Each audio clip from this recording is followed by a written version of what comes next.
It's not what happens to you, but how you react to it that matters. He who laughs at himself never runs out of things to laugh at. The greater the difficulty, the more glory in surmounting it. Skillful pilots gain their reputation from storms and tempests. Only the educated are free. He is a wise man who does not grieve for the things which he has not, but rejoices for those which he has. Seek not the good in external things, seek it in yourselves. Some things are in our control and others not.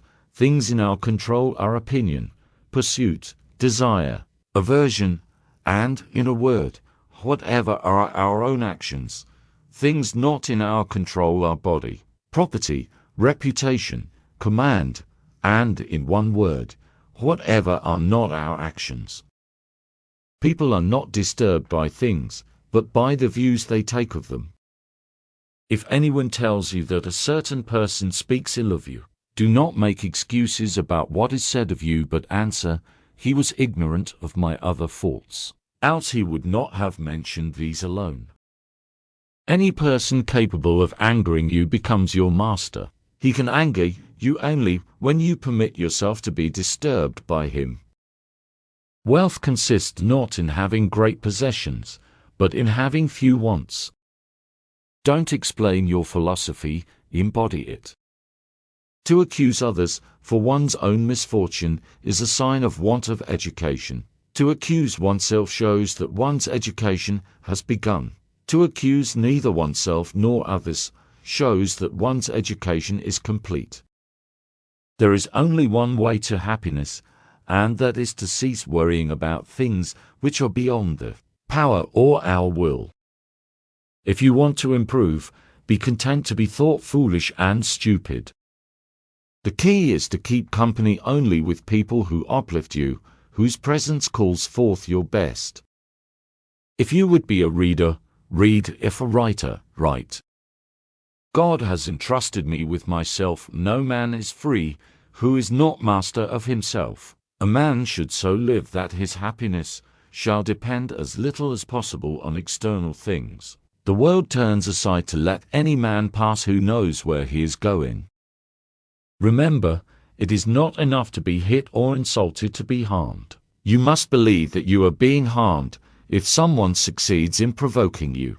Realize that your mind is complicit in the provocation, which is why it is essential that we not respond impulsively to impressions. Take a moment before reacting, and you will find it easier to maintain control.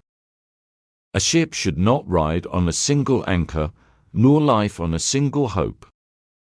Demand not that things happen as you wish, but wish them to happen as they do, and you will go on well. Remember that you ought to behave in life as you would at a banquet. As something is being passed around, it comes to you, stretch out your hand. Take a portion of it politely. It passes on, do not detain it, or it has not come to you yet. Do not project your desire to meet it, but wait until it comes in front of you. So act toward children, so toward a wife, so toward office, so toward wealth. Events do not just happen, but arrive by appointment. Either God wants to abolish evil, and cannot, or he can, but does not want to. It is unrealistic to expect people to see you as you see yourself. You have power over your mind, not outside events. Realize this, and you will find strength. The soul becomes dyed with the color of its thoughts. Do not act as if you were going to live 10,000 years. Death hangs over you while you live. While it is in your power, be good. Dwell on the beauty of life, watch the stars, and see yourself running with them. Think constantly on the changes of the elements into each other, for such thoughts wash away the dust of earthly life. The impediment to action advances action. What stands in the way becomes the way. If it is not right, do not do it. If it is not true, do not say it. If any man despises me, that is his problem. My only concern is not doing or saying anything deserving of contempt. The first rule is to keep an untroubled spirit. The second is to look things in the face and know them for what they are. Never let the future disturb you. You will meet it, if you have to, with the same weapons of reason which today arm you against the present. How much time he gains who does not look to see what his neighbor says or does or thinks, but only at what he does himself, to make it just and holy. Very little is needed to make a happy life. It is all within yourself in your way of thinking. Whenever you are about to find fault with someone, ask yourself the following question: what fault of mine most nearly resembles the one I am about to criticize? If you are distressed by anything external, the pain is not due to the thing itself, but to your estimate of it, and this you have the power to revoke at any moment. The happiness of your life depends upon the quality of your thoughts. Everything we hear is an opinion, not a fact. Everything we see is a perspective, not the truth. If someone is able to show me that what I think or do is not right, I will happily change, for I seek the truth, by which no one was ever truly harmed. It is the person who continues in his self-deception and ignorance who is harmed. I have often wondered how it is that every man loves himself more than all the rest of men, but yet sets less value on his own opinion of himself than on the opinion of others. Begin each day by telling yourself, "Today I shall be meeting with interference, ingratitude, insolence, disloyalty, ill will, and selfishness, all of them due to the offender's ignorance of what is good or evil." Perfection of character is this: to live each day as if it were your last, without frenzy, without apathy, without pretense. A person's worth is measured by the worth of what he values. Observe always that everything is the result of change, and get used to thinking that there is nothing nature loves so well as to change existing forms, and make new ones like them. Or is it your reputation that's bothering you? But look at how soon we're all forgotten. The abyss of endless time that swallows it all, the emptiness of those applauding hands, the people who praise us, how capricious they are, how arbitrary, and the tiny region it takes place, the whole earth a point in space, and most of it uninhabited. Be like the cliff against which the waves continually break, but it stands firm and tames the fury of the water around it. A man must stand erect, not be kept erect by others. We suffer more often in imagination than in reality.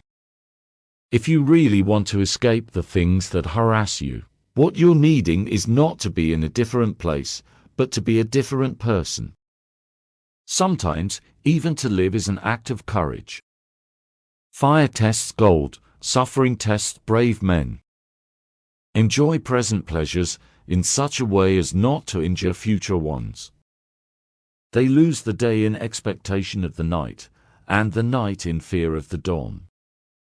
It is not that we have so little time, but that we lose so much. The life we receive is not short, but we make it so. We are not ill-provided, but use what we have wastefully. Luck is what happens when preparation meets opportunity. The greatest obstacle to living is expectancy, which hangs upon tomorrow and loses today. You are arranging what lies in fortune's control, and abandoning what lies in yours. What are you looking at? To what goal are you straining? The whole future lies in uncertainty. Live immediately. If a man knows not to which port he sails, no wind is favorable. Anger, if not restrained, is frequently more hurtful to us than the injury that provokes it. True happiness is to enjoy the present, without anxious dependence upon the future, not to amuse ourselves with either hopes or fears, but to rest satisfied with what we have, which is sufficient, for he that is so wants nothing. The greatest blessings of mankind are within us and within our reach. A wise man is content with his lot, or whatever it may be, without wishing for what he has not. All cruelty springs from weakness. Difficulties strengthen the mind, as labor does the body. Withdraw into yourself, as far as you can associate with those who will make a better man of you. Welcome those whom you yourself can improve. The process is mutual, for men learn while they teach. He who spares the wicked injures the good. You act like mortals in all that you fear, and like immortals in all that you desire. He suffers more than necessary, who suffers before it is necessary. A gift consists not in what is done or given, but in the intention of the giver or doer. People are frugal in guarding their personal property, but as soon as it comes to squandering time, they are most wasteful of the one thing in which it is right to be stingy. Every new beginning comes from some other beginning's end. To win true freedom, you must be a slave to philosophy. It is a rough road that leads to the heights of greatness. Often a very old man has no other proof of his long life than his age. No man is crushed by misfortune unless he has first been deceived by prosperity. Man conquers the world by conquering himself. Better to trip with the feet than with the tongue. Well-being is realized by small steps, but is truly no small thing. Nothing is more hostile to a firm grasp on knowledge than self-deception. The goal of life is living in agreement with nature. We have 2 ears and 1 mouth, so we should listen more than we say. If you lay violent hands on me, you will have my body, but my mind will remain with Stilpo. Happiness is a good flow of life. A bad feeling is a commotion of the mind repugnant to reason, and against nature. No loss should be more regrettable to us than losing our time, for it's irretrievable. Wealth is able to buy the pleasures of eating, drinking and other sensual pursuits, yet can never afford a cheerful spirit or freedom from sorrow. In our control is the most beautiful and important thing, the thing because of which even the God himself is happy, namely, the proper use of our impressions. We must concern ourselves absolutely with the things that are under our control and entrust the things not in our control to the universe. If you accomplish something good with hard work, the labor passes quickly, but the good endures. If you do something shameful in pursuit of pleasure, the pleasure passes quickly, but the shame endures. Choose to die well while you can. Wait too long, and it might become impossible to do so. If we were to measure what is good by how much pleasure it brings, nothing would be better than self-control. If we were to measure what is to be avoided by its pain, nothing would be more painful than lack of self-control. From good people you'll learn good, but if you mingle with the bad, you'll destroy such soul as you had. You will earn the respect of all if you begin by earning the respect of yourself. Don't expect to encourage good deeds in people conscious of your own misdeeds. Since every man dies, it is better to die with distinction than to live long. To accept injury without a spirit of savage resentment, to show ourselves merciful toward those who wrong us, being a source of good hope to them, is characteristic of a benevolent and civilized way of life. We will train both soul and body when we accustom ourselves to cold, heat, thirst, hunger, scarcity of food, hardness of bed, abstaining from pleasures, and enduring pains. What good are gilded rooms or precious stones fitted on the floor, inlaid in the walls, carried from great distances at the greatest expense? These things are pointless and unnecessary. Without them, isn't it possible to live healthy? Aren't they the source of constant trouble? Don't they cost vast sums of money that, through public and private charity, may have benefited many? Being good is the same as being a philosopher. If you obey your father, you will follow the will of a man. If you choose the philosopher's life, the will of the universe, it is plain, therefore, that your duty lies in the pursuit of philosophy. For mankind, evil is injustice and cruelty and indifference to a neighbor's trouble, while virtue is brotherly love and goodness and justice and beneficence and concern for the welfare of your neighbor with. Husband and wife should come together to craft a shared life, procreating children, seeing all things as shared between them with nothing withheld or private to one another, not even their bodies.